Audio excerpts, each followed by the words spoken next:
Ry mpianakavy finoana miorina amin'ny antsony tompo faly miaraba antsika rehetra voreto amin'ity tranon'Andriamanitra ity amin'ity alahady fa 4 Jolay 2022 ity.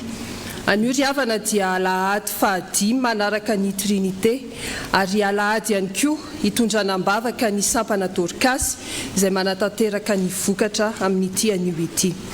Lohahevitra fitaizam-panahy vaovao no iainantsika eto amin'ny sahan'ny F.J.K.M mandritra ny volana manao hoe miorena amin'ny antson'ny tompo. Mbola ho ampitomboana ho anareo rery havana ny fahasoavana sy ny fiadanana avy amin'Andriamanitra iray sy Jesosy Kristy tompo. Amen. Atao avy eo ambany masontsika ny Salamo fa Vaovaom-piangonana ny andiny voalohany hatramin'ny fahadimy. Ny Salamo fa Vaovaom-piangonana ny andiny voalohany hatramin'ny fahadimy no iarahantsika rehetra idera sy isaotra an'Andriamanitra. Io mampanahy atrika ny Fanompoam pivavahana izao isika riavana. Angatahana mpanajana isika anaja ny elanelana ray metatra na ho an'ny ety ambany na ho antsika izay mipetraka any ambony-driana. Aokitsangana ny fiangonana. Iaraka mpanao salamo amin'ny voninahitra an'Andriamanitra isika manao hoe: Andriamanitra, tafatoetra ny foko, ny fanaiko no hira sy ankalaza, mifoaza ary valisy lokanga, ifo maraina koa aho, hideranao eny amin'ny firenena maro Jehova ary ankalazanao eny amin'ny jetilisa, fa lehibe mihoatra lanitra famondraponao ary mipaky eny amin'ny rahona ny fahamarinanao. Misandratany ambony lanitra ianao Andriamanitra ary aoka hoe ty ambony tany rehetra ny voninahitra ao. Amen.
Vavaka isika. Ry Tompo Andriamanitra masina indrindro, mideranao izahay fa tsara ianao sady mpanao tsara. Mankalaza sy manandratra ny anaranao izay Tompo, fa ianao irery ihany no mendrika iankohofana. Tsy misy Andriamanitra talohanao ary tsy misy Andriamanitra handimby ianao, fa ianao irery ihany no Andriamanitra izay efa nisy hatr'izay ary mandrakizay. Masina sy matahotra ny anaranao, ianao no tompo ny fahefana rehetra ny an-danitra sy ety an-tany, ny lohalika le rehetra ndohalika eo anatrehanao ary ny lela rehetra hitsaoka sy hideranao noho ny fahalebiazanao, satria na dia ao amin'ny fitoerana masina indrindra avo sy manerinerina ny fonenanao Tompo, dia monina ihany koa amin'ny fotorotoro sy manetry tena. Ry Andriamanitra be fitiavanao, misaotra anao no ny herinao tsy toa, mapiaiky sy mampanaiky ny fiainana eo ambany fahasoavanao. misaotra fa nitahiry ny vimbina sy ny karakaranay nandritry ny volana lasiny anao ka afaka mandia izao volana vaovao atolotra ao izao. Ny fahasoavanao tokoa no mahatoy izao anay. Misaotra no ireo fahagagana lehibe natao ny asan'ny fanahinao masiny mampitoetra anay ho amin'ny finoana ka na dia teo azy ireo zavatra nanahirana maro samihafa mbola afaka mamaly ny antsonao izay Andriamanitra kehitriny hanaradianao ary marika izany izao fanompoam-pivavahana tanterahanay izao. Koa misaotra manokana anao izay sampana DORKASY izay afaka miaraka amin'ny fiangonana manandratra Fiderana manantona anao ao anatin'ity fotoana ity. Misaotra ny amin'ny nikarakaranao ny sampana nandritra an'izay fotoana rehetra izay sy ny asa rehetra tanteraka natao voninahitry ny anaranao. Ankehitriny Tompo, mangataka aminao izahay hatreo ity fotoana ity atokanay hanomponanao ka ny fanamasinanao, ny fanatrehanao sy ny fitarianao aneo aminay rehetra ireto ary tao mizahay hahay hibanjina anao ka hitanay ny herinao sy ny voninahitra ao amin'i Jesosy Kristy zanakao sy ny fanahy masina. Dia mbola hoderainay mandrakizay hatrany ane ny anaranao ry Tompo tsy tomo masina indrindra. Amin'ny anaran'i Jesosy Kristy no anandratanay izany vavaka izany. Amen. Mipetraka isika fiangonana.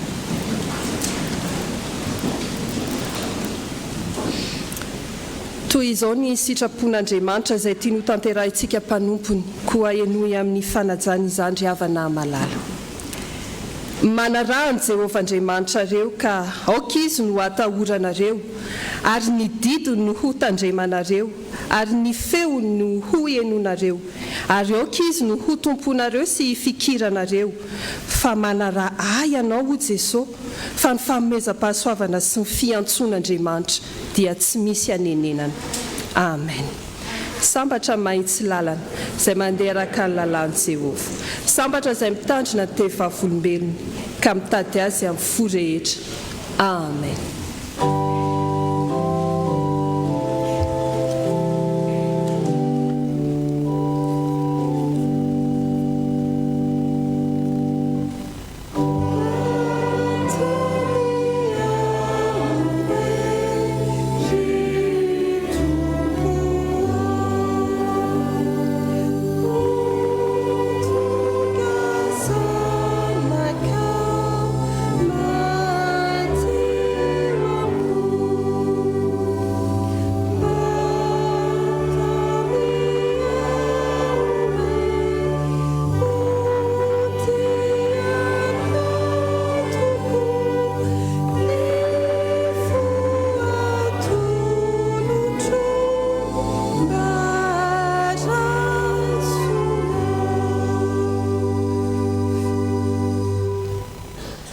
Havana malala raha mandiny tena tokoa isika dia mahatsiaro fa tsy natanteraka izany sitrapon'Andriamanitra izany.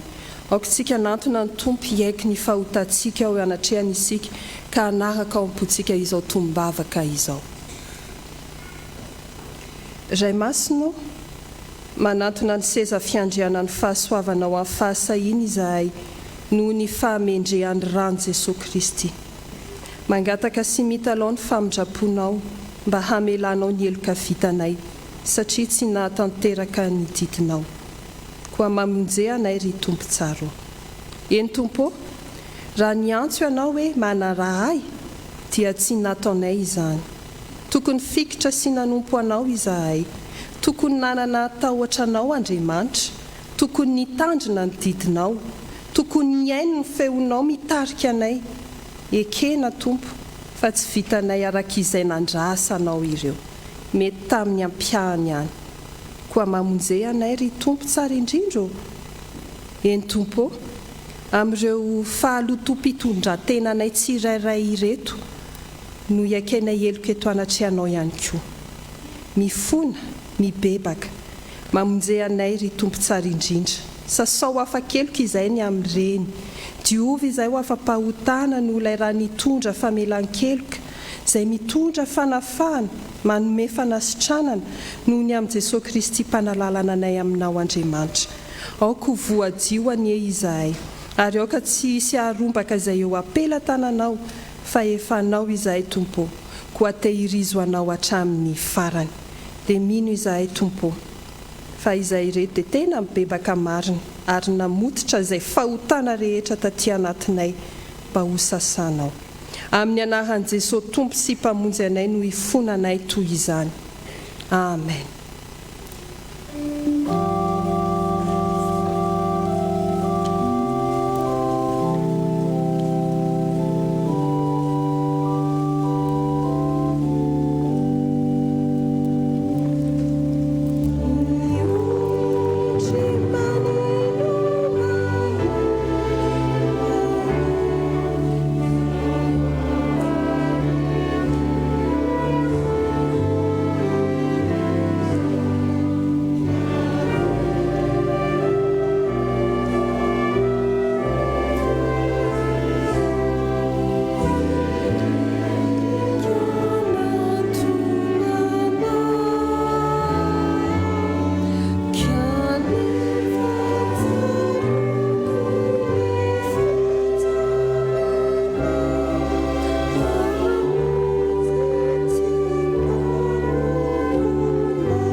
Efa ren'Andriamanitra ary havana fifonana rehetra izay mipololotra taty anatin'ny fontsika teo.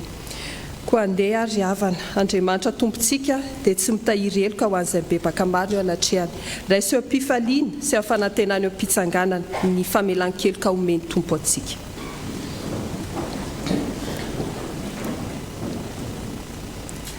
Ahoa ny tompo? Fa ny helokareo no hevitra mampisaraka anareo amin'Andriamanitra. Fa ho tesitra mandrakizay va izy? Hitahiry fahatezerana mandrakizay va izy? Amin'ny fitiavako no amindrako fo aminao. Fa efa tonga ny zanak'olona hitady sy hamonjy ny very. Koa vevela ny helokareo no any anarany masina. Haleloia, midera ny tompo.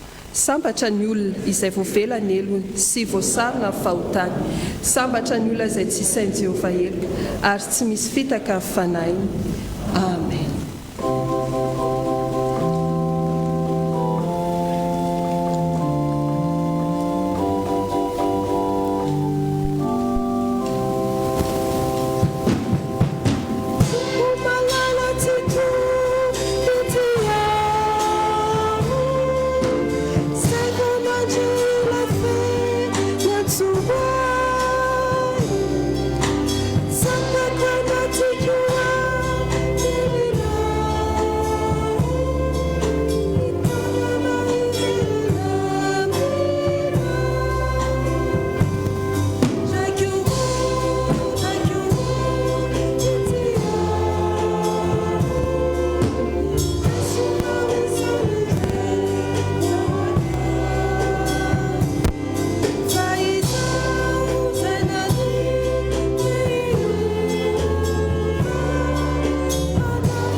Isika fiangonana hanambara ny fanekem-pinoana kristiana izay iraisantsika amin'ny fiangonana maneran'izao tontolo izao amin'ny alalan'ny fanekem-pinoana apostolika manao hoe: mino an'Andriamanitra ray tsy tompanao lanitra sy ny tany aho ary mino an' Jesosy Kristy zanalahy tokana tompontsika izay nitorotoroana tamin'ny fanahy masina nateraky Maria Virjiny nijara nanapaka Pôntsio Pilato noombona tamin'ny hazo fijaliana matika nalevina nidina tany amin'ny fiaina tsita nitsangana tamin'ny maty amin'ny andro fahatelo, niakatra ho any lanitra, mipetraka eo ankavan'Andriamanitra raitsi-toa, avy any no enviny tsara vela sy maty, mino ny fanahy masina aho, ny fiangonana masina manerana izao tontolo izao, ny fiombonan'olona masina, ny famelan-keloka, fitsanganan-tena maty, ary ny fiainana mandrakizay. Amen. Mahazo toerana isika ry havana.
Manolotra ny arahaba ho anareo ry havana amin'ny anaran'ny Tompo. Andeha hosikavantsika avy hatrany ny baibolitsika ao amin'ny Tesalonianina voalohany toko faharoa toko fahadimy azafady. Tesalonianina voalohany toko fahadimy andininy fa 17. Tesalonianina voalohany toko fahadimy andininy fa 17. Mivaky toy izao amin'ny anaran'ny Tompo. Mivavaka aza mitsahatra. Andeha isika rehetra hamerina azy mafy azafady.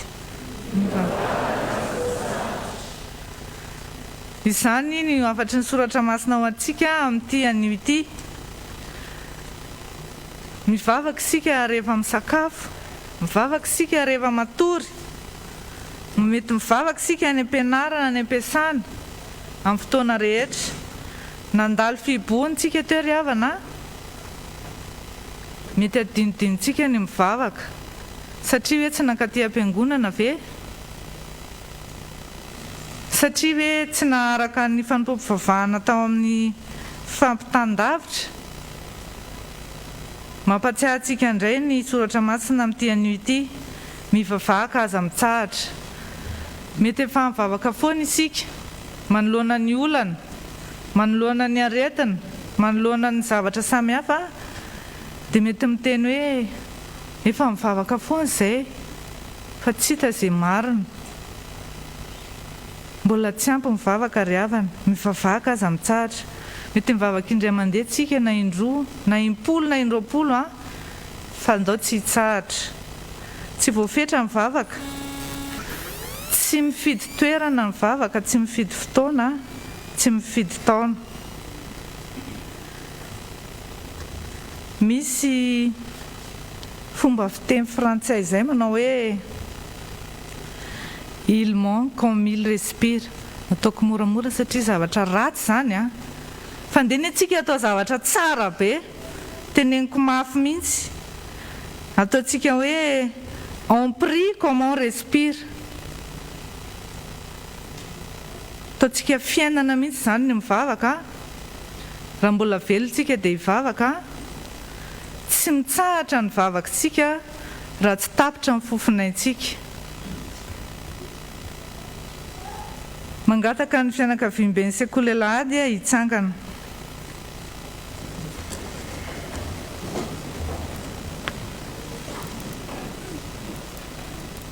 Ifampatsiahy tsika ry havana Iteny Amerina io andin-tsoratra masina io averintsika intelo izy ho fampatsiavantsika ny namantsika, hitodika akavitsika, hitodika iakavanana, dia eto anoloana dia mamerina andin-tsoratra masina dia ataontsika ohatr'izao ny tanantsika.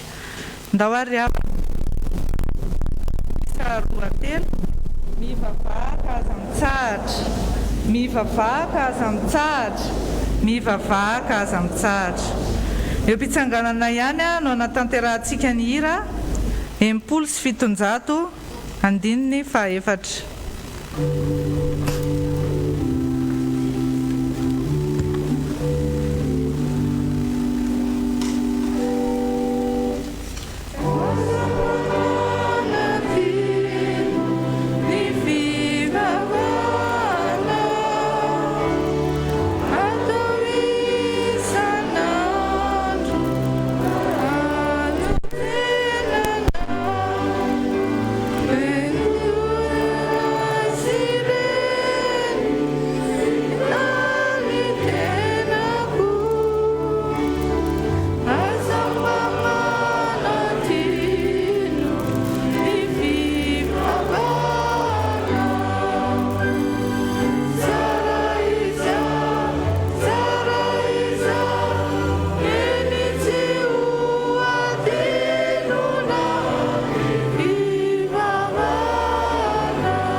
Vavaka sika misaotra anao zahay ry Tompo Andriamanitra eo fa mbola tsy nanadino anay sampana Sekoly Alahady ianao. Mbola nampianatra anay ianao tamin'ny alalan'ny soratra masina hoe mivavaka aza mitsahatra. Misaotra ry Tompo fa fantatray fa mifanainao masina dia mitarika anay mandrakariva, ahafahanay mizotra amin'ny lalan'ny fahamarinanao. Dia amin'ny anaranao Jesosy Kristy, sakaizany ankizy sy ny tanora no anatanterahanay izany vavaka izany. Amen.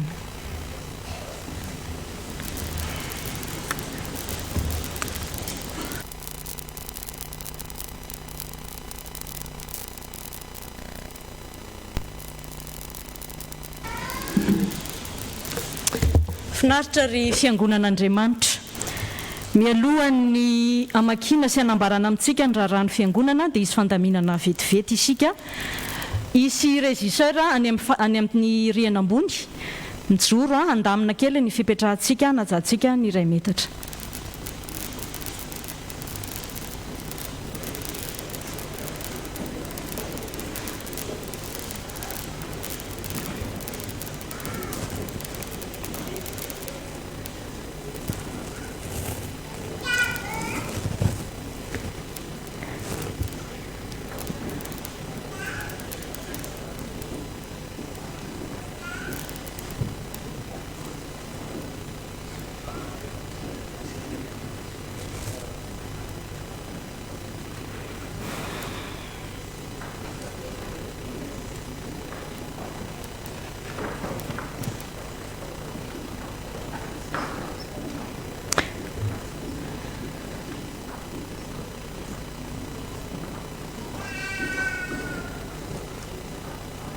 Mankasitraka ry havana, indray zany hafaliana fa dia vorolanina tokoa ianareo Fiangonan'Andriamanitra manotrina izao fotoana fiarahantsika mivavaka izao.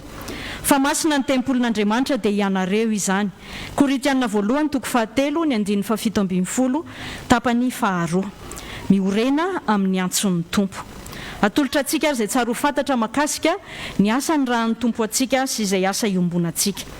Taratasy avy any ivelany, avy amin'ny F.J.K.M. Ho tanterahana ny asam-bava ny 12 ka hatramin'ny 17 ny volana Aogositra, 2022 ny synodà lehibe ny F.J.K.M. Koa miantso ny kristianina tsirairay ny isam-pitandremana sy ny isam-pianakaviana mba hitondram-bavaka ny fiomanana ary indrindra ny fahatanterahana izany fivoriana lehibe sy masina izany mba ho eo ambany fitarihan'ny fanahy masina tokoa ary ho tanteraka sy ho tontosa araka ny sitrapon'Andriamanitra. Dia tsaroantsika mbavaka manomboka izao zany ry havana efa nataontsika zany teo aloha fa mbola ho tohizantsika hatrany. Avy amin'ny synodam-paritany Antananarivo Andrefana, fampahafantarana komite komity lehibe fivoriana tanterahana ny talata ho avy izao 9 Jolay ao amin'ny F.J.K.M Ambomamory. Ampahafantariny synodam-paritany atsika koa fa ho tanterahana ny Alahady ho tanterahana ny Alakamisy 20 Jolay eny amin'ny F.J.K.M Ivato Seranana vavadin'ny lanitra ny Alahadin'ny président synodaly, izany hoe hitondrantsika am-bavaka sy hanohanantsika am-bavaka sy ara-pitaovana arabola ny président synodaly. Dia ho tsaroantsika izany fotoana manokana izany. Avy amin'ny synodam-paritany Antananarivo andrefana ny F.J.K.M Kristy fanantenana tomadinika atsimo. Manasa antsika fiangonana amin'ny fanompoam-pivavahana fankalazana an'Andriamanitra noho ny jobily volafotsy fa 520 taona mampitandrina Andramatoa Rakotondranaivo Ranivo Soamalala Nirina Herimanina mivady. Izany dia ho tanterahana ny Alakamisy ho avy izao 9 Jolay amin'ny 7 ora sasany maraina. Avy amin'ny fikambanana mpiara-mamaky baiboly eto Madagasikara. Ao anatin'ny hetsika fankalazana an'Andriamanitra noho ny jobily 50 taona dia misy seminaire ho tanterahana manomboka rapitso 10 ka hatramin'ny 10 Jolay ao amin'ny Foibe ao Antananarenina fikambanana mpiara-mamaky baiboly. Ny seminaire dia hitondra ny lohahevitra mahakasika ny fitaizana. Hitantsika ao amin'ny fafana ao tokotanim-piangonana ny andinindininy dia tongava fa tena mahaliana daholo ny lohahevitra atao amin'izany. Ndrara avy eto an-toerana. Alahady fahadimy manaraka ny trinité ny riavana ary isantarantsika ity lohahevitra vaovao manao hoe miorena amin'ny antson'ny tompo. Alahady voalohany amin'ny volana anio dia isy ny rakitra anniversaire izay ho tanterahany ireo teraka volana jona rehetra. Ny rakitra voalohany anio dia ho amin'ny fiainan'ny fiangonana, fa ny faharoa kosa araka ny fandaminana manokana eto anivon'ny fiangonana dia ho tanterahantsika anio ny fanohanana sy fiaramentana amin'ny sampana DORKASY amin'ny fanolorantsika azy ny rakitra faharoa satria tsy totosa izany teo aloha noho ny fihiboana sy ny tsy fantanterahany fanompoam-pivavahana taty am-piangonana. Asaina ny mpandray fanasan'ny tompo rehetra tonga manatrika izao fotoana izao, hiomana tsara, hiatrika ny firaisana latabatra amin'ny tompo. Mianatra ny katekomenina ny tolakandro amin'ny 2 ora sy fahefany, ny lesona dia ny litorjia ny F.J.K.M. Toy izao ny fandaharam-potoana izay hitantsika eo amin'ny fafana mandritra ity volana ity. Misy sampana telo manamarika ny herinandrom-bokatra dia ny STK, vondrona fototra laika, ary ny RFF. Ampahafantarina ihany koa tsika fa ny sabotsy 17 Jolay amin'ny 7 ora maraina, amin'ny 7 ora sasany maraina dia isy fanompoam-pivavahana tarihan'ny synodam-paritany Antananarivo andrefana eto amin'ny fiangonantsika. Fanompoam-pivavahana fankalazana an'Andriamanitra noho ny 520 taona ny asan'Andriamatora Zafindratrimo Alain izay loholona eto amin'ny fiangonantsika. Dia iombona ny FDL, ny diakona rehetra sy ny loholona dia asaina manokana hanotrina izany fotoana izany mba hiofombonantsika amin'ny namantsika. Ny 20 Jolay dia ampahafantarina isika fiangonana ary faly manasantsika ny mpitandrina Ramilsona Diamondra izay mpitandrina amin'ny Zadra eto amintsika ankehitriny fa natanteraka soutenance na mémoire izy amin'ny 20 Jolay amin'ny 10 ora maraina. Toy izao ny lohatenin'izany soutenance izany ary tena irina ny anatrehantsika azy. L'homme nouveau face au péché et à la perfection. Ny fanompoam-pivavahana isaky ny zoma hariva riavana amin'ny 5 ora hariva manomboka izao ny fanompoam-pivavahana zoma hariva fa tsy amin'ny 9 ora sy fahefany intsony amin'ny 5 ora hariva. Ny maraim-baovao dia sabotsy amin'ny 9 ora sasany maraina. Fivorian'ny sampana dia mitohy tahaka ny mahazatra. Toy izao ny toetry ny vola tamin'ity herinandro ity. Ny fitambaran'ny rakitra hitantsika amin'ny fafana izany, rakitra voalohany, ny rakitra faharoa, ny adidy voaray ary ny rakim-pisaorana, ny rakitra natao ny zoma hariva nandritra ny fanompoam-pivavahana, ary fararakitra avy amin'ny fianakavian'ny Tompoklara John Henri Zachary. Ireo rehetra ireo dia mitotaly 1 699 800 ariary. Famanginan'io ho tanterahantsika ao aorian'ny fandraisana ny fanasan'ny tompo, ny fampaherezana ireo mpianakavin'ny finoana, ankohona ny Tompokla Dimbiny Aina Ravo Herozo. Aoka isika hiomana amin'izany. Vaovao avy amin'ny sampana sampanasa komity ary vomiera. Araka ny nambara teo am-piandohana teo dia hanomboka rapitso ny herinandro-bokatra ny sampana tanora kristianina. Rapitso alatsinainy dia aloha hevitra nasana ny tanora rehetra ho tonga. Tanora miaina ny fiainana kristianina iarahana amin'ny sampanasa asa fitoriana ny filazantsara. Izy ireo nitarika ny fanompoam-pivavahana zoma, hariva sy ny alahady. Ary ny asabotsy kosa dia tontolo andro ny STK izay iarahan'ny mpikambana rehetra. Avy amin'ny vondrona fototra laika. Antsona ny komity ivory ny alahady anio amin'ny 3 ora tolakandro eto Amparibe. Mampafantatra ny VFL fa ny famoran-jaza dia atao eto amin'ny tanàna ny fiangonana ny sabotsy ho avy izao 10 Jolay amin'ny 9 ora maraina. Mitohy ny fisoratananarana amin'ny birao VFL. Ny fivoriam-bay voalohany kosa dia ataony sabotsy ihany 10 Jolay io amin'ny 7 ora sasany eny Alasora eny amin'ny tanànan'Andriamatora Andimby sy Eme. Ao aorian'ny AG dia isy ny fiaraha-miosina sy ny fiaraha-misakafo, koa entanina ny tsirairay samy mitondra ny sakafo sy ny rano sahaza azy ary ny fitaovam-pihinanana. Isy fiara iombonana no manina miainga eo Ambojatovo eo amin'ny ministeran'ny mponina amin'ny 7 ora maraina io sabotsy io, 2 ariary ny sarandalana mandroso sy miverina. Avy amin'ny Sekoly Alahady. Ho tanterahana amin'ny alahady heriny anio ny fanadinana Sekoly Alahady Foibe. Koa ny klasy fahenina ka hatramin'ny 10 dia eny amin'ny lycée moderne Tampeflo no anaovana ny fanadinana. Amin'ny 7 ora sasany manoloana ny biblioteka nasionala ny fotoana dia aterintsika eny zany ny zanatsika. Ho an'ny klasy voalohany ka hatramin'ny klasy fahadimy kosa dia amin'ny alahady 12 Jolay ny fanadinana. Eto Amparibe, eto am-piangonana ihany zany no atao amin'ny 7 ora sasany maraina. Mbola mianatra zany ny K1 ka hatramin'ny K5 amin'ny heriny anio. Avy amin'ny Voamera mifananana mivory ny talata ho avy izao amin'ny 9 ora arivo. Voamera ny AMIN'NY ny alarobia amin'ny 7 Jolay amin'ny 5 ora sasany ary ny voamera ny vola kosa dia amin'ny alarobia ihany 7 Jolay amin'ny 9 ora sy 5 eto Amparibe daholo izany fivoriana izany. Avy amin'ny rindra fanatanjahantena sy fialamboly. No ny fankalazana an'Andriamanitra no 70 taona ny fiangonana sy no ny 20 taona ny sampana dia manomana concert d'orgue izy ireo mitondra ny lohahevitra hoe AMIN'NY sy Feon-javamaneno izay ho tanterahana ny alahady 20 Jolay amin'ny 2 ora sasany tolakandro. Ampahafantarana mialoha isika riavana mba hifanotrana sy andamina amin'ny programantsika noho izany fety lehibe iarahana amin'ny RFF izany. Iarahany manatotosa amin'ny fikambanana mpankafy sy mpitendry orga izany ny asin'ny Famonjena ary ny APL. Avy amin'ny komity ny 70 taona ny fiangonana manao taratasy fisaorana antsika mianakavy noho ny fahatotosany ny hetsika malagasy tamin'ny alahady lasa teo. Iangaviana ireto sampana ireto mba hanantona ny sekretera am-piangonana haka ny taratasy ho azy ireo. Sampana tanora kristianina, sampana fifoazana, sampana mpanazava sy tily. Mbanjino hatrana ary ny vinantsika riavana manao hoe Amparibe Famonjena mahatahiry ny finoana, mifankaty ary miasa amin'ny fahazotoana isika. Dia ho an'Andriamanitra irery ny voninahitra. Amen.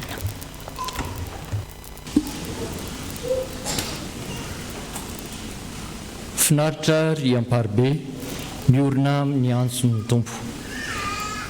Irosika amin'ny tsingeritaona naterahana ka angatahana mba hitsangana ireo teraka volana jona rehetra. Izay teraka volana jona dia mba irina indrindra mba hitsangana ianareo. Reo ny havantsika teraka volana jona. Miarabanareo noho ny fahasoavan'Andriamanitra sy ny fitahiny nomeny tombonandro ary afaka mifanatitra tava amin'ny fiangonana rehefa afaka niompifaliana tamin'ny fianakaviana tany an-trano dia miaraka mpianaka amin'ny finoana indray ankehitriny. Toy izao ny andinin-tsoratra masina izay atolotra ho anareo firaritso ataon'ny fiangonana. Hita izany ao amin'ny Salamo 7:20 ny andininy 1:20 efa misoratra eo amin'ny fafana fa vakiko izany amin'ny anaran'ny tompo manao hoe Jehova hanome hery ny olony, Jehova hitahy ny olony amin'ny fiadanana. Io ny andinin-tsoratra masina atolotra ho anareo izay teraka volana jona ka miara-miobavaka amin'ny fiangonana eto ankehitriny. Hitondra-bavaka anareo ny fiangonana. Ry Jesosy Kristy tompo alohan'ny fiangonana, tompo ny finoana ianao sady mpanefa azy. isorana ianao no ny tombonandro natolotra ao an'reto mpanomponao reto ka nafahany arany eo mipifaliana tamin'ny fianakaviana sy ny ankonana tany etokantrano raha nigadona ny fotoana izay daty naterahan'izy ireo ka nankalazany ianao nanomeza ny voninahitra anao nifaliany teo anatrehanao ary niarahany tamin'ny fianakaviana ankehitriny dia miombony indray amin'ny fiangonana izy ka dia apetraka eo ampelantananao ho tanteraka amin'ny tokoany ny teninao izay novakiana ary nambara ho anjarany amin'ity alahady ity ianao tompo hijery sy hitsimbona ny olonao ka hampahery azy hatrany ianao tompo nitasy hanambona ny olonao amin'ny fiadananao ary mba hatonga azy ireo voakom-pandresy mandrakariva amin'ny fotoana rehetra satria ianao no momba azy ianao no mielo lalana azy ianao no miaro azy ianao no mampijoro azy mandrakariva dia ho tahinao izy ireo komenao tombonandro mpitahiana sy fahasoavana mandrakariva eo amin'ny androm-piainany manaraka arak'izay sitrakao fa amin'ny anaranao Jesosy entinay maniry sy manao izany vavaka izany saotra indrindra tompo amen arak'izany dia nao rakitra ianareo ety amin'ny alitara ho fanehoana ny fisaorana sy ny fankasitrahana an'Andriamanitra sady fanavaozana ihany koa ny fanoloran-tena amin'ny tompo ny diakona moa ny andahatra antsika amin'ny fanateram-panatitra dia toy ny mahazatra dia isy fahatsiarovana ny solom-pandrisan-tanana ny hira ao amin'ny firana fanampy ny larana fa 14 manontolo no tanterahantsika eo mpanantanterahana izany rakitra fisaorana izany troso amin'izany sika riavana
Androso amin'ny fanatanterana ny rakitra sy ny fanatitra isika ankehitrindry-havana. Mialohan'izany dia iombom-po amam-panamby ireo mpianakavy finoana izay nahatanteraka voady sy fanatim-pisaorana.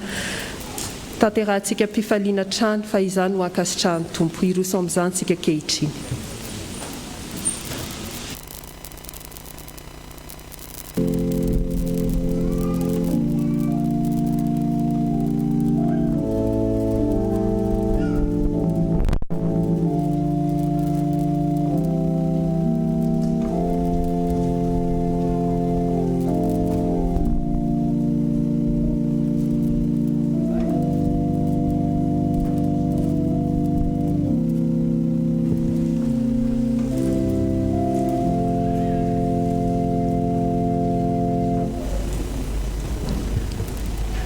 Miderahan Jehovah ary firenena rehetra, midera azy ry olona rehetra, fa lehibe ny famondram-pony amintsika ary mandrakizay ny fahamarinan'i Jehovah.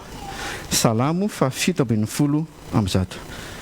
Dia faly miarabantsika indray ry havana amin'izao alahady marain'izao a, velolainatra Famonjena ary dia mbola afaka AM-BAVAKA amin'izao tempolin'Andriamanitra izao indray ary miaraba manokana ny sampana DORKASY amin'izao alahady natokana hankalazan'Andriamanitra noho ny alahadinareo izao. Dia misy fanampina vaovao kely alohan'ny hidirantsika amin'ny voady sy rakim-pisaorana. Vaovao avy amin'ny gazety taratry ny Famonjena mampilaza amintsika fa efa azontsika raisina ny gazety ao amin'ny tompon'andraikitra ary ny fivorim-be voalohany dia tanterahana ny asabotsy fa 10 Jolay 2024 amin'ny 10 ramaraina eto amin'ny tanànan'ny fiangonana ihany. Manasantsika rakehitriny ry havana iombana fosy fanahy ireo mpianakavy finoana izay manatanteraka ny voady na tran'Andriamanitra ary manolotra rakim-pisaorana.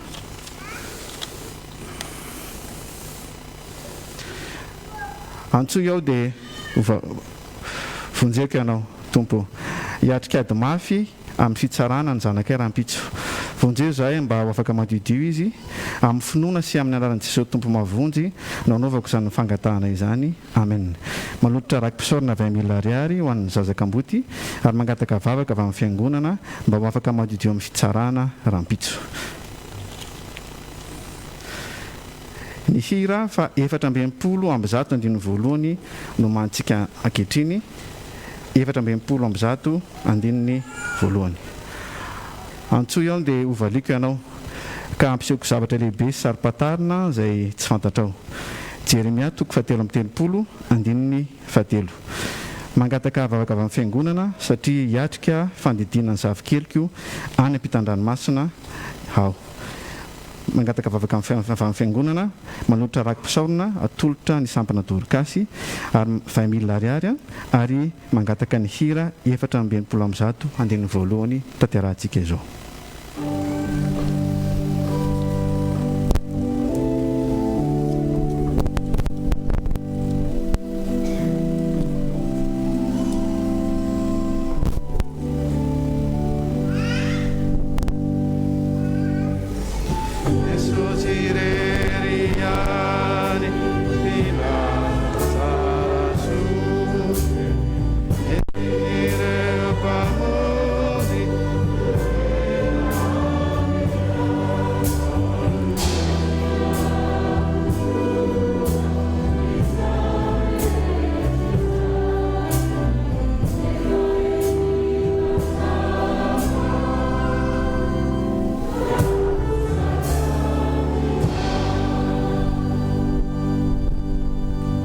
Ny hira laharana fa 1:40 andininy voalohany ao amin'ny hiran'ny finoana no mantsika ankehitriny. Anandratra anao ry Andriamanitra mpanjaka sy ankalazany narina mandrakizay tory. Salamo fa 5:20 amby zato andininy voalohany. Fianakaviana kristianina iray misaotra an'Andriamanitra noho ny nahafahany zanany vavy baka frantsay sy ny zanalahy brevet. Manolotra rakim-pisaorana 250,000 ariary izay mitsinjara toy izao: 50,000 ariary ho an'ny mpitandrina, 50,000 ariary ho an'ny sampanasa AFF, 50,000 ariary ho an'ny tokopira asan'ny Famonjena, 50,000 ariary ho an'ny sampana F.J.K.M, 50,000 ariary ho an'ny sampana Sekoly Alahady. Mangataka vavaka avy amin'ny fiangonana ho amin'ny fianaran'ny zanany. Mangataka ny hiran'ny finoana faraiky ambin'ny folo andiny voalohany fantatro izao izay tanterantsika ankehitriny.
Isaorana ny Andriamanitra izay tsy nandany fivavako na nanaisitra ny famondram-pony tamiko. Salamo 4:20.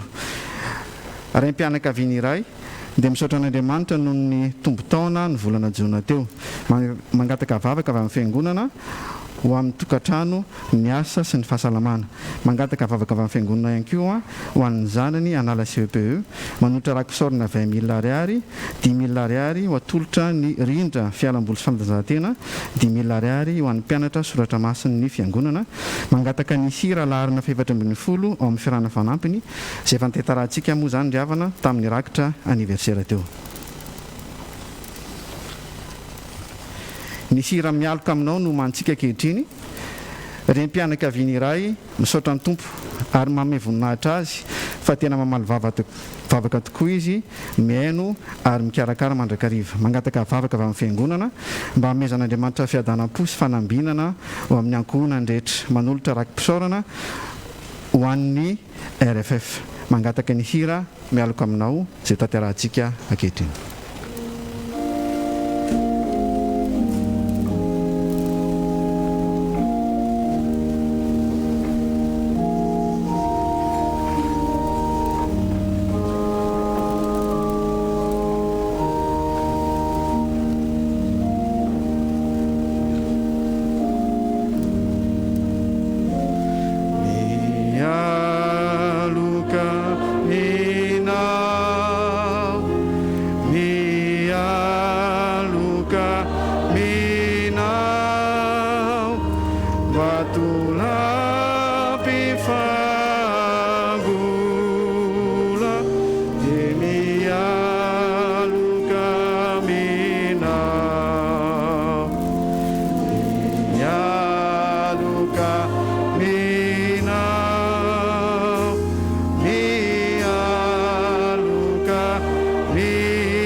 Faramdriavana dia ny hira 7:20 no mantsika. Dia ho ataon'i Jehovah voalohany ianao fa tsy ho rambony, ary ambony tokoa ianao fa tsy ho ambany. Deutéronomie 7:17. Misaotra anao Jesosy fa nahafahanao ny examen brevet aho ary nomenao mention. Ankinoko amanao hatrany ny fianarako sy ny fiainako mba ambany fitarianao lalandava. Zany ankizy zany dia mangataka vavaka avy amin'ny fiangonana sy ny hira 7:20 ary manolotra rakim-pisaorana 20 €. Dia tanterahantsika zany zao ny hira 7:20. An'Andriamanitra reny ny voninahitra. Amen.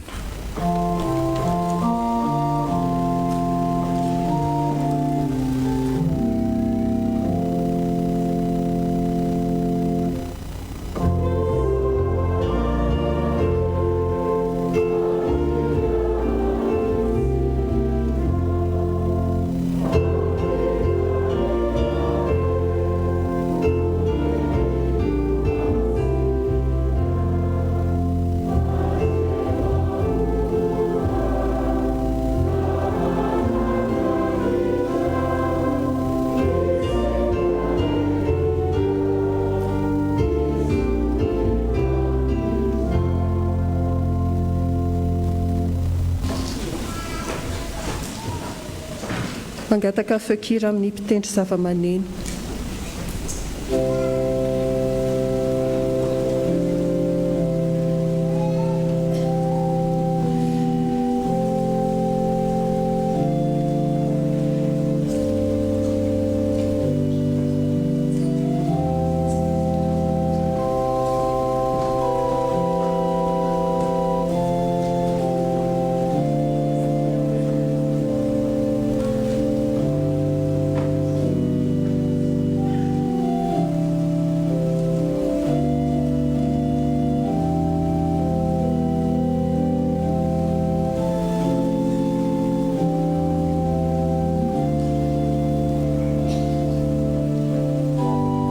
Okitsangana isika fiangonana, anolotra ireto rakitra ireto arana avao ny fahaloran-tenantsika amin'Andriamanitra.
Tonga eo amin'ny fotoana famakiana teny soratra masina sika ry havana. Izany dia ho hitantsika ao amin'ny testameta taloha, Genesis toko 12 andiny voalohany ka hatramin'ny fahasivy. Genesis toko 12 andiny voalohany ka hatramin'ny fahasivy.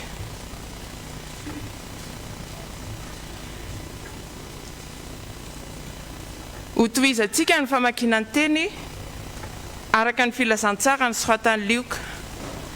Lioka toko 5 andiny 7 ka hatramin'ny 2 Lioka toko 5 andiny 7 ka hatramin'ny 2 Ary ho faranantsika ny vaky-teny ao amin'ny epistily 2 an'ny Tesaloniana. Epistily 2 an'ny Tesaloniana toko 2 andiny 17 ka hatramin'ny 17.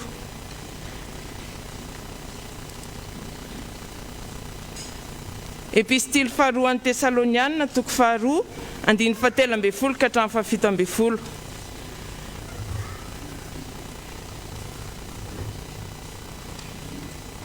Mialoha izany anefa dia mbola hiaraka mivavaka isika ry havana. Ry Tompo Andriamanitra io, rainay amin'ny alalan'i Jesosy Kristy ianao. Saotranao izahay noho ny fitiavanao sy ny famindraponao, ka mbola afaka miaro-miombom-bavaka eto amin'ny tempolinao amin'izao ora sy fotoana izao. Tsy noho ny herinay na ny tanjakay no ahafahanay misitraka izany, fa noho ny famindraponao aminay. Fantatrao fa manakambara aminay tsirairay avy ianao anio, ka ny teny izay naharianao izao rehetra izao Tompo no angatahanay, mba tsy hiverina foana any aminao raha tsy efa nahatanteraka izay nandrahanao azy. Koa momba ianao Tompo, amin'ny mpanomponao izay hamaky izany teninao izany, mba tsy hisy diso na latsaka izany. Ny Hirako koa izay hanambara ny hafatrao, ka hitory ny teninao aminay koa, dia fenohy ny fanahinao masina, mba tsy hisy feo renay afa-tsy ny feonao rery ihany, ry Jesosy Kristy Tomponay. Izahay vahoakanao izay mihaino koa Tompo, ataovy mandre, mankatoa ary mampiatra izany teninao izany amin'ny fiainanay, ka tsy handalo fotsiny izany teninao izany raha tsy efa navita araka izay nilanao azy. Tsy hananay hery hanatanterahana izany izahay raha tsy fenohinao ny fanahinao masina, koa mangataka izany indrindra aminao izahay Tompo. Ankehitriny ary dia mitenena Tompo fa mihaino ny mpanomponao. Amin'ny anaran'i Jesosy no angatahana izany mivavaka izany. Amen.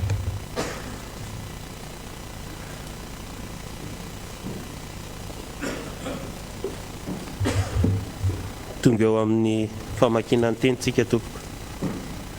Amin'ny anaran'ny Tompo, Genesis. Aroa Jehova tamin'ny Abrahama, mandehana miala amin'ny taninao sy ny havanao ary ny tranondrainao akany amin'ny tany izay asehoko anao, dia hahatonga anao ho firenena lehibe aho, sady hitay anao sy hahalehibe ny anaranao, ary ny fitahiana tokoa ianao, ary hitay izay manisy soa anao aho, fa anozona izay manozona anao, ary aminao no hitahihana ny firenena rehetra ambonin'ny tany. Dia nandeha Abrahama arak'izay efa nolazain'i Jehova taminy, ary Lota koa mba niaraka taminy, ary efa 570 taona Abrahama raha niala tao Harana izy, ary Abrahama nitondra ny Sarai vadiny sy Lota zana-dralahany mba ny fananan'izy rehetra izay efa niohariny sy ny olona izay efa azony tao Harana, dia niainga izy ireo akany amin'ny tany Kanana, ka tonga tany amin'ny tany Kanana izy. Ary Abrahama dia nitety ny tany hatrany amin'ny Sekoly, dia tao ankazo tery bitan'ny More, ary ny Kananita no tompon'ny tany Kanana fa izay. Ary Jehova niseho tamin'ny Abrahama ka nanao hoe, ny taranakao no omeko ity tany ity, dia nanorina altara teo izy ho an'i Jehova izay niseho taminy. Ary nifindra niala teo izy akany amin'ny tendrombohitra atsinanan'ny Betela, ka nanorina ny lainy teo anelanelan'ny Betela tao Andrefany, ary Ai tao atsinanany, dia nanorina altara teo koa ho an'i Jehova izy, ka niantso amin'ny anaran'i Jehova, ary nifindra Abrahama ka nandroso ny andalana ho any tany atsimo. Lioka. Ary rehefa afaka izany dia nandeha Jesosy ka nahita mpamoretra atao hoe Levy nipetraka teo mpamoriketra, dia hoy izy taminy, manarahy, ary nafoy ny zavatra rehetra izy ka nitsangana dia nanaraka azy. Ary Levy nanao fanasana lehibe tao an-tranony ho an'i Jesosy, ary nisy mpamorehitra maro sy olo-kafa tokoa izay niara-nipetraka nihinana teo aminy. Fa ny fariseo sy ny mpanora-dalàna izay teo aminy dia ny monimonina tamin'ny mpianatry Jesosy ka nanao hoe nahoana ianareo no miara-mirana sy ny sotro amin'ny mpamoretra sy ny mpanota ary Jesosy namaly ka nanao taminy hoe tsy ny finaritra no mila mpanao fanafody fa ny marary tsy avy antsony ny marina aho fa ny mpanota mba hibebaka. Tesalonianina. Fa izahay tsy maintsy misaotra an'Andriamanitra mandrakariva ny aminareo ry rahalahy malala ny Tompo satria Andriamanitra efa nifidy anareo hatramin'ny voalohany ahazo famonjena amin'ny fanamasinany fanahy sy ny finoana ny marina dia ho amin'izany koa ny antsoina anareo tamin'ny filazantsaranay azoanareo ny voninahitry Jesosy Kristy Tompontsika. Koa tomera tsara ry rahalahy ka azony ny fampianarana natolotra izay nampianarana anareo na tamin'ny teninay na tamin'ny epistilinay ary Jesosy Kristy Tompontsika sy Andriamanitra raitsika izay efa tiantsika ka nanome antsika fampiononana mandrakizay sy fanantenana tsara amin'ny fahasoavana no ampionona ny fonareo anie sy ampahery anareo amin'ny asa sy ny teny tsara rehetra. Ray masino manamasinanay amin'ny fahamarinana ny teninao fahamarinana. Amen.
ry havana malala amin'ny tompo mbola ho ampitombony aminareo mandrakarivany ny fahasoavana sy ny fiadanana avy amin'Andriamanitra raintsika sy Jesosy Kristy tompo. Miditra amin'ny loahevitra vaovao isika fitezam-panahy io nivon'ny F.J.K.M ary mitondra ny lohateny hoe miorena amin'ny antson'ny tompo izany. Ny tenin'Andriamanitra sy akatsika afatra ry havana mba ahafahantsika mifantoka amin'izany lohahevitra fitezam-panahy vaovao zany dia izay hita nosoratany apôstôly Paoly ao amin'ny epistily faharoa izay nalefany tany Tesalonianina faharoa toko faharoa ka ny andininy fahatelombifolo sy ny fahefatrambifolo. Indininy fahatelombifolo sy ny fahefatrambifolo. Io no ndraisantsika afatra mba hifampaherezantsika sy hifanentanantsika ary hifamporosiantsika hitoetra tsara amin'izany lohahevitra na lohateny izay hiainantsika hifampitezantsika mamakivaky ity volana Jolay ity. Zavatra roa ry havana no hiaingana mba ahafahana mifantoka amin'izany dia ny amin'izao volana Jolay vao manomboka izao. Ny voalohany dia hoe Andriamanitra efa nifidy antsika ahazo famonjena ary ny faharoa dia hoe izany no ny antsony antsika ahazo ny voninahitry Jesosy Kristy tompontsika. reo loha hevitra anankiroa reo zany a no raisitsika riavana ka hifampahirizantsika mba hiorenantsika tsara amin'ny antson'ny tompo. Voalohany, Andriamanitra efa nifidy ny kristianina ahazo famonjena. Raha vao mandrehan'izany lohateny zany sika ary mandray izany andiny ny soratra masina zany dia avy hatrany dia mitodika ny saintsika indrindra isika izay manaraka ny fampianarana ataon'ny mpitandrina ao anatin'ny pejy ny Facebook-ny fiangonana fa ity dia miresaka momba n'ilay hoe tendry mialoha rososona, tendry mialoha rososona, double prédestination. Izay no andikana azy amin'ny teny vahiny. Tena miteny sy miresaka ary pirofo ara-tsoratra masina fa marina ary ampiarin'Andriamanitra amin'ny fiainan'ny olona. Dia ny olona ao anaty fiangonana tokoa izany atao hoe tendry mialoha ny amin'izay andraisany ny famonjena izany. Eto riavana dia misy voambolana anankiroa fanalahidy izay aroso ao anatin'izany. Ny teny voalohany dia ilay filazana no hoe nifidy anareo. Andriamanitra dia efa nifidy anareo. Zay zany ilay ambareo. Ary ny toyny dia hoe hatramin'ny voalohany. Zany hoe raha lazaina zany dia ny hoe ny fifidianan'Andriamanitra antsika dia hatramin'ny voalohany. Ka ilay voalohany lazaina teo dia hoe hatramin'ny alohan'ny fiandohan'ny fanamboaran'Andriamanitra sy ny faharian'Andriamanitra izao tontolo izao dia efa nifidy atsika Andriamanitra. Gaga angamba isika marian'izany, mieritreritra angamba isika ary lasa fisainana ny amin'ny hoe marina ve zany. Za tsy te hiteny aminareo tsony hoe marina na tsy marina fa ny tenin'Andriamanitra no milaza hoe Andriamanitra dia efa nifidy anareo hatramin'ny voalohany. Zany hoe mbola tsy ary ny fanorenana izao tontolo izao dia efa nifidy atsika Andriamanitra, efa nifidy atsika Andriamanitra. Ary ny fitanisana zay atao hoe verba mantsy io na matoateny isika hoe nifidy zany dia fitanisana zay nampiasana fotoana azo lazaina fa tsy misy fetra, infini hoe ny fitenenana. Zany hoe hatrizay ary ho mandrak'izay. Ny fifidianan'Andriamanitra atsika zany amin'ny ampiasan'ny apôstôly Paoly azy eto dia ny hoe efa voafidy hatrizay isika ary mandrak'izay. Zay zany no aseho sy hampalalaina ao anatin'izany fanambarana sy fitenenana zany satria Andriamanitra efa nanindry atsika tao anatin'izany safidin'izany. Notsongain'Andriamanitra isika ary nantsoin'Andriamanitra, notsongain'Andriamanitra ary nalain'Andriamanitra hanana anjara ao aminy. Ny faharoa riavana dia ilay teny hoe hahazo famonjena. Zany hoe ny zavatra misy, ny zavatra iainantsika izao zany raha tena jerena dia pirofo ary fampahafantarana fa manana zany famonjena zany isika. Manana zany famonjena zany sika ary eo painotsika n'izany dia hitatsika tsara fa hoe tsy ny heritsika, tsy ny tanjakintsika, tsy ny famendrentsika, tsy izay zavatra rehetra ezaka ataontsika ny azahoantsika izany famonjena zany fa isika mihitsy nefa nampitoerin'Andriamanitra ao anatin'izany talohan'ny fanorenana izao tontolo izao.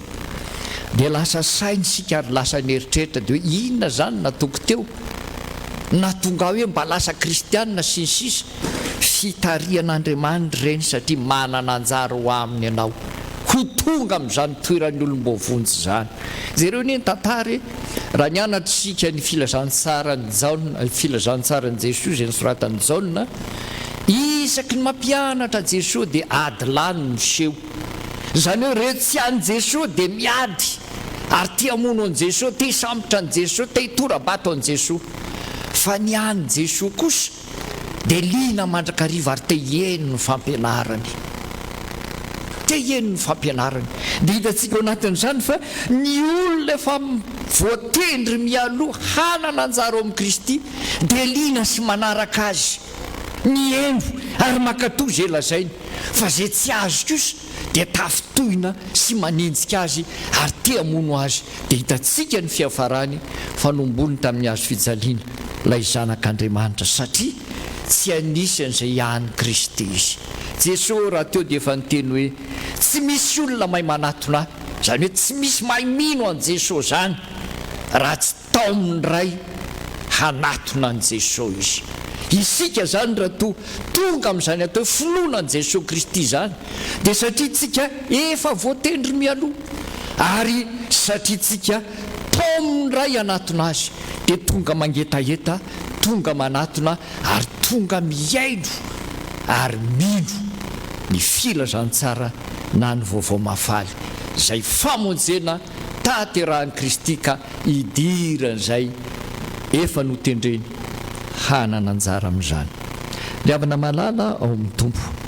Jereo tsara raha miditra isika ka miresaka ny tantara izay ambara ao amin'ny Genesis 12:1 dia hita miariary eo anatin'izany fa i Abrahama, mbola tsy Abraham izy eo fa Abrahama dia zanak'olona mpanompo sampy, zanak'olona mpanompo sampy ary mpikarakara sampy Abrahama teo anivon'ny ray aman-dreniny.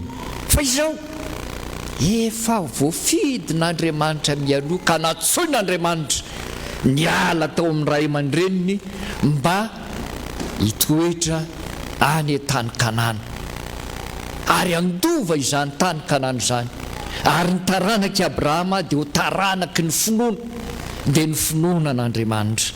Dia jereo amin'izay ny tantara rehetrarehetra olona mpanompo sampy no natsoin'Andriamanitra tsy fatany kanefa dia niala tao tsy nisy discussion na hoe inona ny fandirana ao anatin'izany fa dia hoe miantso Andriamanitra dia nanapa-kevitra izy ary miala teo amin'ny ray aman-dreniny nefa efa nandroso antitra zany ray aman-dreniny izany.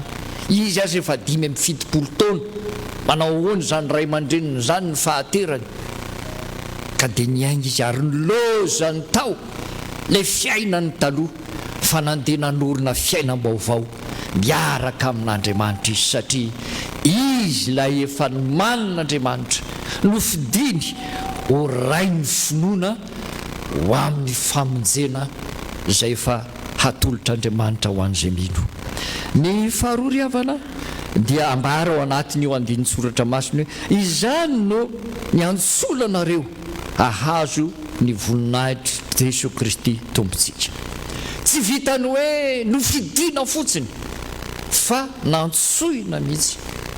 Nofidin'Andriamanitra izy mbola mety zava-miafiny zany fa eto dia natsoin'Andriamanitra isika ary ny fiantsoan'Andriamanitra atsika dia misy antony lehibe, misy antony lehibe.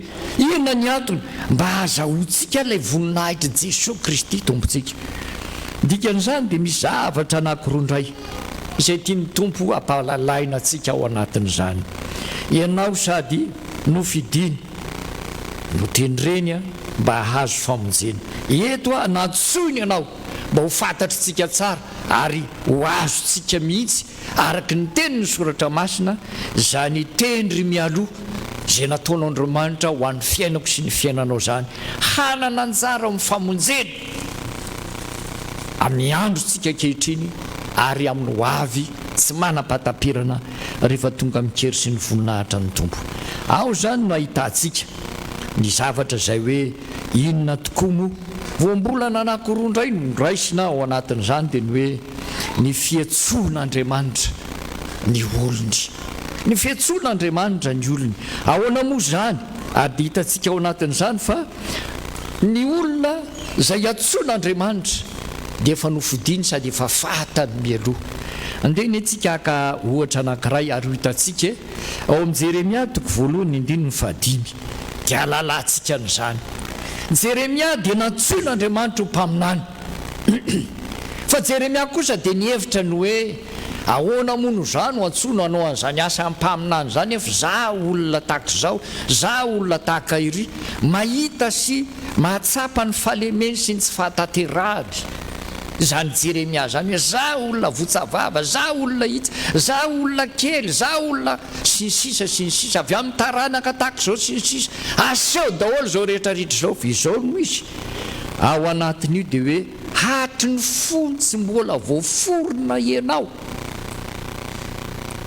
ary tsy mbola nateraka kory azy dia efa nofidian'Andriamanitra, notsongain'Andriamanitra, efa nofidian'Andriamanitra, efa no amasin'Andriamanitra amin'ny fanatanterahana an'io asa fanompony io dia ny mampaminany vereno vakina nge Jeremia toko voalohany eny 15 dia hitanao tokoa fa izany no izy isika zany ry havana amin'izao toerana misy antsika izao mitodika aminareo dekona dia hoy nareo hoe inona tokoa moa ny antony mahadekona ka anaovako an'ity akanjo fotsy lavo ity dia izany mihitsy na dia mbola tsy voaforona akory azy ianao ka tsy fantatra eo iza moa ihanina dia Andriamanitra efa nifidy anao, Andriamanitra ny antso anao, Andriamanitra efa nanokana anao ho azy anatanteraka izany asa masina eo anivon'ny fiangonana izany ka nahatonga anao dekona ary nahatonga anao lasa loolona eo amin'izany fiangonana izany.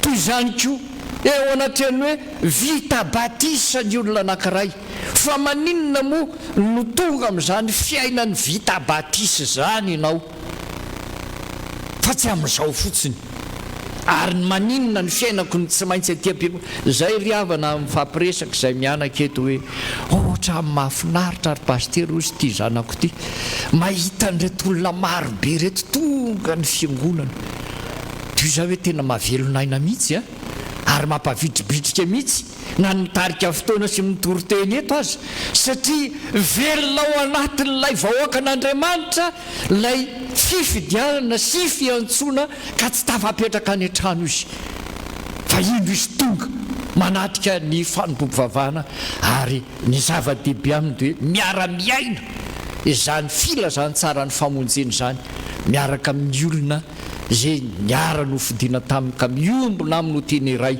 ao amin'ny Kristy. Zay ny ilazana amintsika hoe misy zavatra tsy eritreretintsika tsy ampositsika fa efa ao anatin'ny drafim-pamonjena nataon'Andriamanitra ho asy ho anao zany. Ndreo nareo dorkasy samy malaly ianareo inona moa no natonga dorkasy ary misy dorkasy lehilahy aza fa tsy niara-mipetraka taminy teo fotsiny fa dia mpitendry zava-maneno ao aminy eo mampafana ny fanompoam-pivavahana izay tanterahana izy ireo aza mierikerika fa tsy fantatrareo le olona zay tsy fantatrareo le olona nareo dorkasy misy sampana maro samihafa azo hidirana azo anaovana azo andraisana andraikitra fa naninona no lasa dorkasy zay le fiantsoan'Andriamanitra satria mbola tsy voaforona akorytsika mbola tsy teraka akorytsika dia efa fantatra Andriamanitra ity ho dorkasy mafana fo ary ao anatin'ireo dorkasy ireo dia misy antsoniny any sonadaparitany hoe Maria sy Marta zany hoe tsy misaraka mihitsy fa dia atsy aroa ary sy ny sisa Maria sy Marta ny fiantsona azy efa tsy antsony moa le Marta fa Maria sisa no ao dia izay le lazaina amintsika hoe manana zany fetanam-po zany inona no antony io antso io mamelona zany fetanam-po zany ary raha dininao ary zany antso zany na le voninao tsy avelanao miasa dia misy zany atao hoe crise de vocation zany zay taditio ry havana misy zany satria tsy avelan'io mihitsy ianao raha tsy mietsika tsy avelan'io mihitsy ianao raha tsy mandeha ary manatanteraka izay ny antsoan'Andriamanitra anao jereo ny tantaran'ny Jolay Jolay dia namaly mihitsy hoe za tsy handeha tsy hanao an'izany dia lasa nitsoka nandrositra satria no eritreretiny fa eo amin'ny toeran'io eo ihany no hitan'Andriamanitra fa rehefa miala amin'io dia tsy hitan'Andriamanitra tsony inona no nahazo azy vakio ny bokin'ny Jolay dia ho hitanareo zany favoazana nahazo an'ity lehilahy ity zany fa tsy maintsy nanatanteraka ny antson'Andriamanitra sy ny hiraka nampanaovin'Andriamanitra.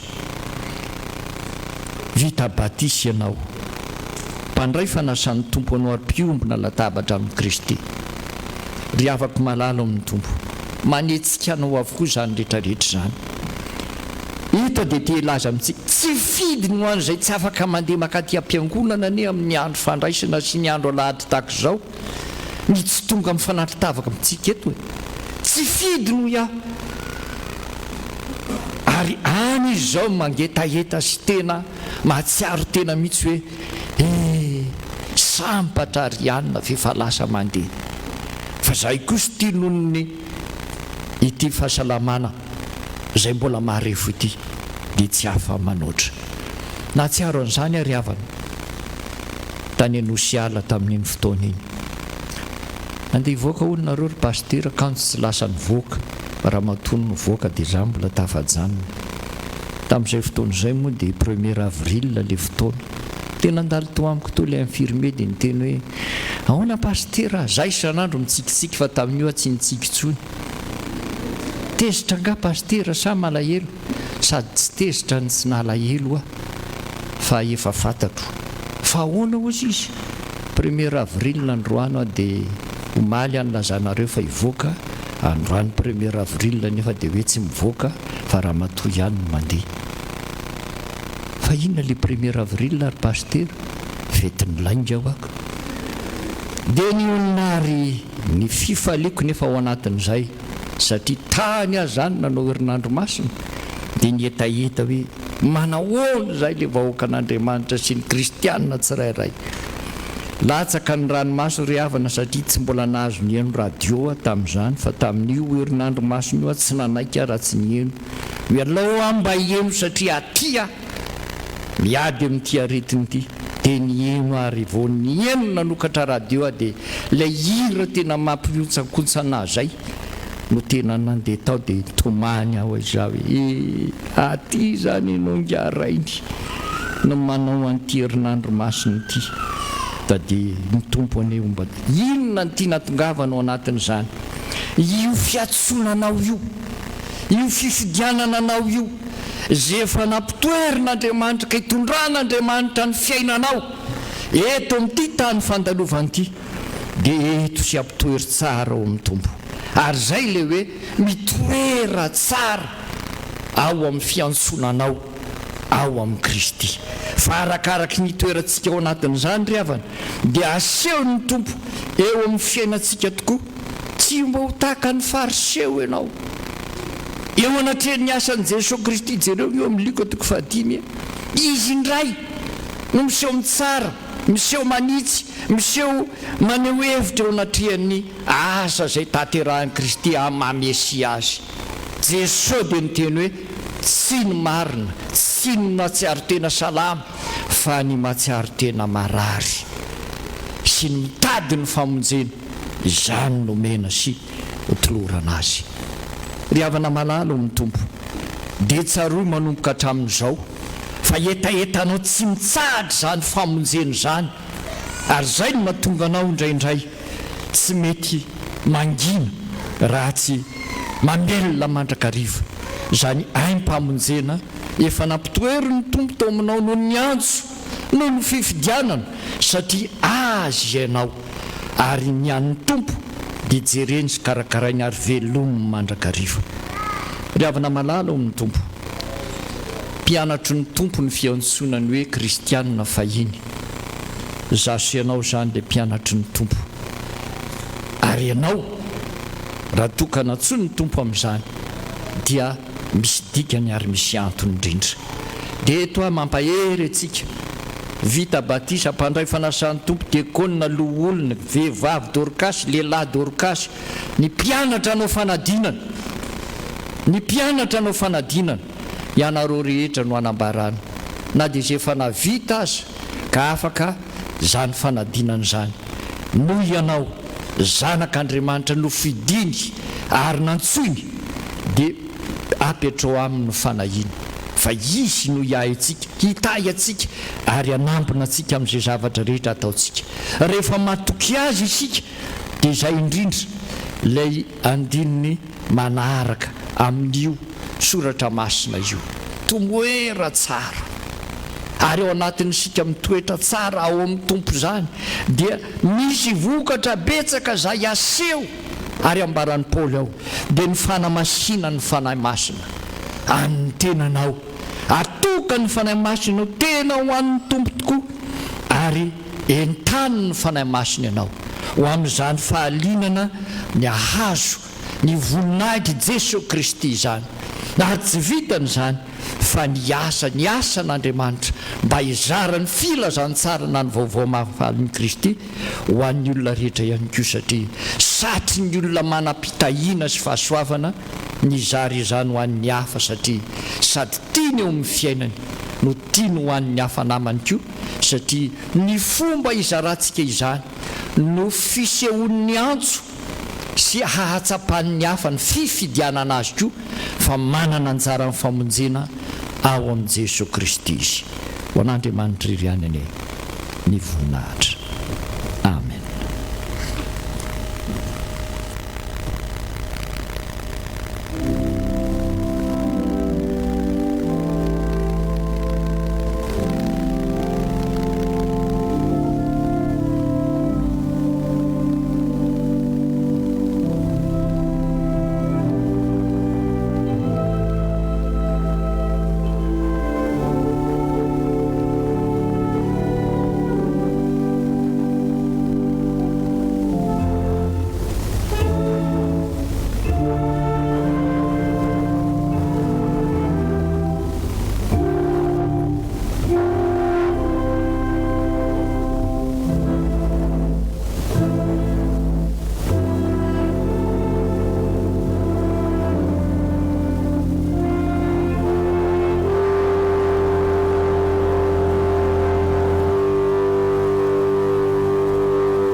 ry fiangonana malala ry kristiana havana andeha isika iombona ao anatin'izao vavaka fangatahana izao.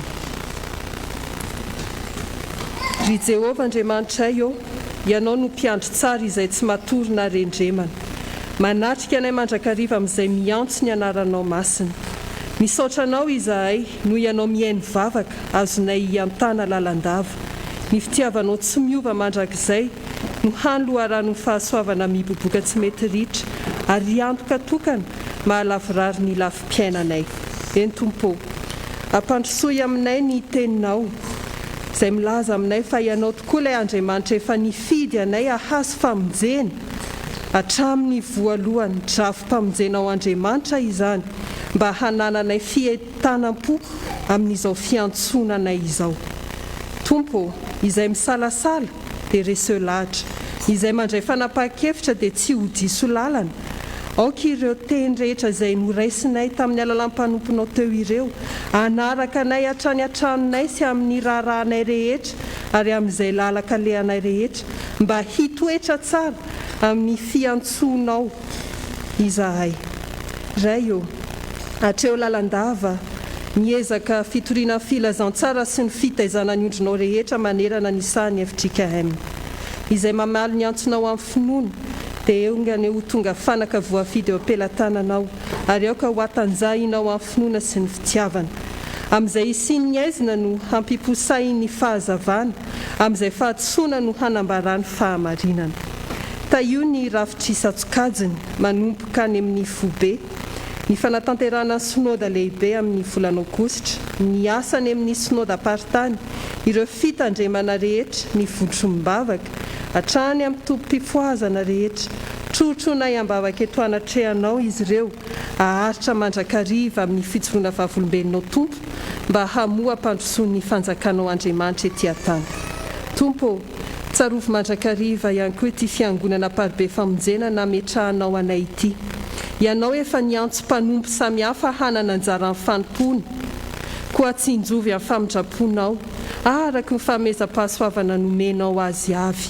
Feno fahamarinan'ny teninao izahay, ome fitondra tena madio mba hanompona ianao marina, amin'ny raharaha rehetra tanterahana na amin'ny teny na amin'ny atao, mba ho voninahitry ny anaranao ary ho fampandrosoana ny fiangonana. Toy izany no ivavahanay ho an'ny sampana Dorkasy izay manatanteraka ny vokatra ankehitriny. Mivavaka izahay mba ho atokanao ho anao i sampanio, ho feno ny fahamasinanao mba havokatra be ato amin'ny fiangonana. Koa amin'izay asa izay sahaniny dia mirapiratra neny voninahitrao no ny hery ny fanay masina. Taio ny birao sy ny komity ary ny mpikambana rehetra ao amin'izany sampana izany. Apetraka eo ambany fahasoavanao mandrakariva izy ireo ka tolory fanahy ny fahendrena sy ny fahasotoana ary ny faherezana. Atanjao amin'ny finoana mba ho vavolombelona mahatoka amin'ny asa ary hahatrahatra ny fahamendrehana. Tario sy omeo hery Tompo ny mpitandrina mianakavy, ireo mpiara-miasa aminy, ny sampana sy ny sampanasa rehetra, ny komity samihafa, ny any amin'ny isam-bomera izay asan'ny dekona sy ny loholona. Aoka Tompo ho ambina ny asa-pamonjena ataon'ny fanahinao amin'ny alalan'ireo mpanomponao rehetra ireo. Aoka mba ho tahinao koa ity fiangonana ity sy ny mpianakavy ny finoana rehetra eto, ny tanora sy ny ankizy madinika ary ny olon-dehibe, mba hiara-iasa amin'ny finoana, ny fifanajana sy ny fifankatiavana ary ny fifandeferana, ahatonga ny voninahitra ao mirapiratra eto ihany koa. Mijere ny fiainatokantrano ny ankohonana rehetra, ho ankohonana vanona ho amin'ny lafiny rehetra. Hitanao ireo mpanomponao izay natanteraka sy mangata-bavaka teo anatrehanao mahakasika an'izany fiainatokantrano izany. Misy mpanomponao, hitanao izy io, hiatrika ady mafy any amin'ny fitsarana raha pitso alatsinainy. Apetraka aminao ny etaetany ho afaka madidio amin'izany fitsarana izany. Hitanao koa ny fiainatokantrano ity mpanompo iray ity, izay mametraka eo ampelantananao ny tokantrano ny asa ary ny fahasalamana. Ianao tokoa Tompo ny fahazavana sy fiainana, tantera ho aminy izany. Tompo, mangataka izahay Tompo, nianomezanao Andriamanitra fiadana-po sy fahasoavana ho an'ny mpanomponao izay nangataka izany ho an'ny tokantrano. Inona tokoa moa Tompo, tena avaminao izany ary tena irinao iainanay tokoa. dia manatrehara ny fiainan'izao mpanomponao izao ianao araka ny habe ny fahasoavanao ary mivavaka ihany koa ho an'ireo mpanomponao rehetra na natateraka rakim-pisaorana fa noho ny fahasoavanao Andriamanitra dia feno fitahiana izy ireo ary mino izahay Tompo fa ianao mbola ampitombo ny fahasoavanao sy ny fitahianao ho an'ireo mpianakavy ny finoana rehetra ireo. Mivavaka izahay ho an'izay mahatsiaro tsy fahampiana ianao tompo fahatanterana Tompo no hitalaonay hanampy azy ireo hatrany jereo na ny akaiky na lavitra no ny ankohonanay izany ho tahinao amin'ny fahasoavana ho any tsoron-javatso. Mangataka izahay Tompo mampionona sy manampy izay rehetra ory sy asom-pahoriana. Inonay tokoa fa na dia maizina aza ny andronay dia mbola mirapiratra eo aminay ny tara-pahazavan-tavanao koa mampionona ny olonao. Sitrano rery Tompo marary fa na dia reraka aza novy dia aoka kosa ho avozinao ny fanaza ao anatiny.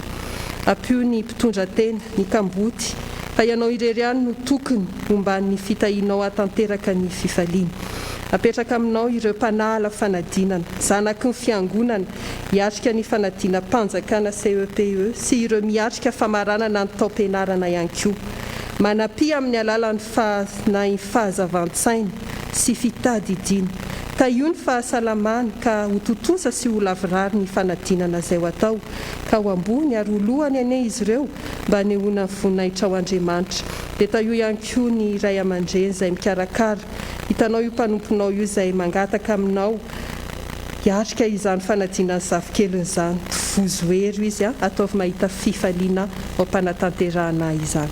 Ray eo ndreto izahay rehetra ireto andia herinandro vaovao mila fahavononana izany mila fifandraisana tsy tapaka aminao mila ny fitarianao sy ny fombanao na ho amin'ny akaviana ho amin'ny akavanana mila fahampaherezana ihany koa ankininay aminao ny lalanay Tompo mba ho lavirary. Taio ny taninay sy ny vahoaka rehetra eto aminay taio ny manam-pahefana sy ny mpanapaka rehetra. Ray eo eno ny atakay na izay niombonanay tao anatin'izao vavaka izao na ny atakay mangina tiaponay tsirairay avy apetrakay amin'ny alalan'i Jesosy Kristy Tomponay izay nampianatra anay hivavaka hoe rainay eo izay any an-danitra ho amasinina ny anaranao ho tonga ane fanjakanao atao ane sitraponao ety an-tany tahaka ny any an-danitra meo anay nio izay nasahaza ao anay ary mamelany elokay tahaka namelanay izay meloka taminay ary aza mpitondra anay ho amin'ny fakapanahy manafahanay amin'ny ratsy anao fanjakana sy ny hery ary ho voninahitra mandrakizay. Amen. Manohy ny fanompoam-pivavahana isika riavana avy hatrany dia hiroso amin'ny firaisana latabatra amin'ny Tompo hijanona